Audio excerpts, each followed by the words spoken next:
As the new year crept closer, the village of Ipesi prepared for the night they feared more than any other. It was the final evening of the year. Harmattan wind whispered through roofs, and every family, rich or poor, walked toward the village square with offerings clutched tight.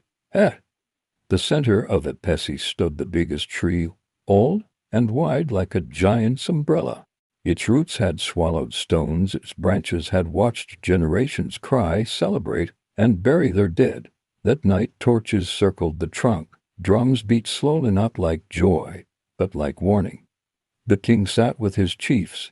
The people formed a tight ring, faces tense, hearts beating like they were waiting for judgment. Then the Ifa chief priest, Baba Ainf, stepped forward. His robe was heavy with beads, cowries hung from his staff. His eyes were sharp enough to frighten men who had fought wars. He raised his hands, and the square fell silent. People of Ipesi, he announced, voice deep and rehearsed. The spirits are watching. Women tightened their wrappers. Men gripped their offerings harder. Baba Ainf walked around the tree slowly. If you bring your sacrifice, you will enter the new year with blessings, money, fertility, protection. Murmurs rose like desperate prayers. Then his voice darkened. But if you refuse, if you become stubborn, the new year will swallow you.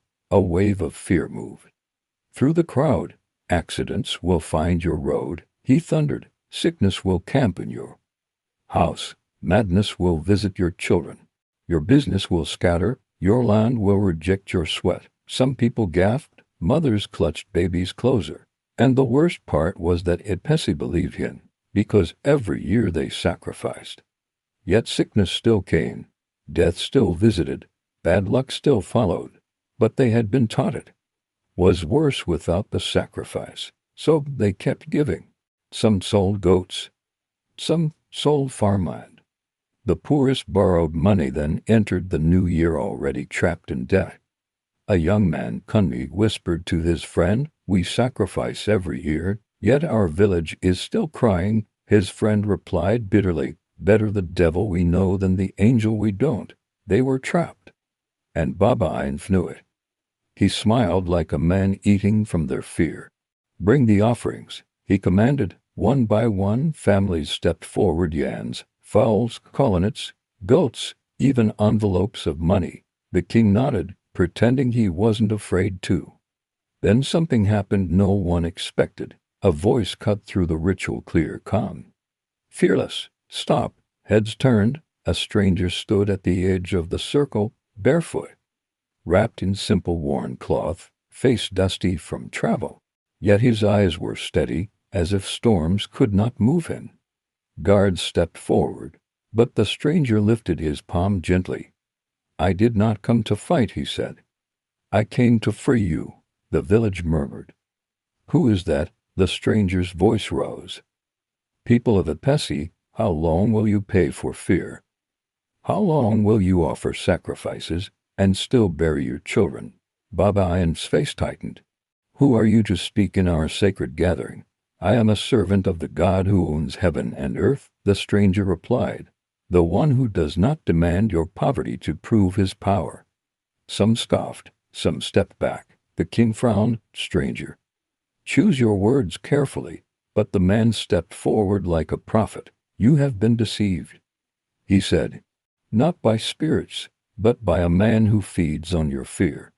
God's blessings are not bought with threats." Silence dropped like a heavy cloth. Baba Ain slammed his staff on the ground. "People of Ipesi, do not be deceived by this madman.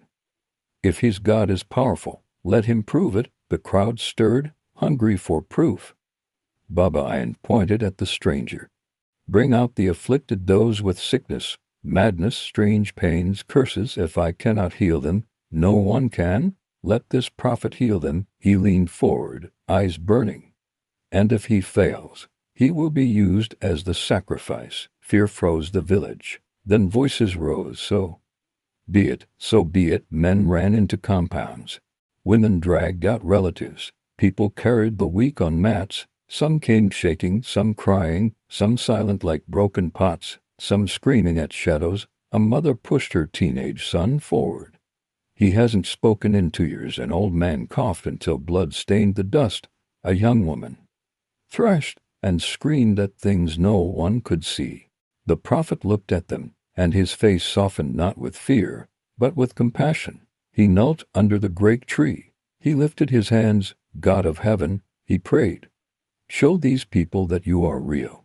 There was no drum, no chant, no kari, only prayer. Then, one by one, the impossible happened. The screaming girl went quiet, blinking like someone waking from a nightmare. The old man stopped coughing and inhaled deeply, as if air returned to his lungs. The mute boy opened his mouth and whispered, "Mama." Chuck swept the square like fire. Then the village erupted, cries, dancing, weeping. People fell on their knees. Not in fear this time, but in joy. Baba and staggered backward, face pale. His power had cracked in public. The villagers turned toward him, happiness and rage mixing. You lied to us, you fed on our fear. The chiefs tried to calm them, but the crowd surged, Baba and Fran.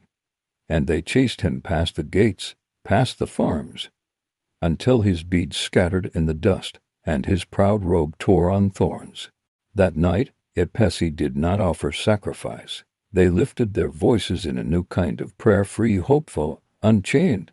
And as the new year arrived, the biggest tree in the square stood silently, no longer a place of fear, but a witness that truth, once it enters a village, can break chains that lasted generations. Moral: fear is a business for wicked people, but when truth arrives, even the oldest traditions can fall.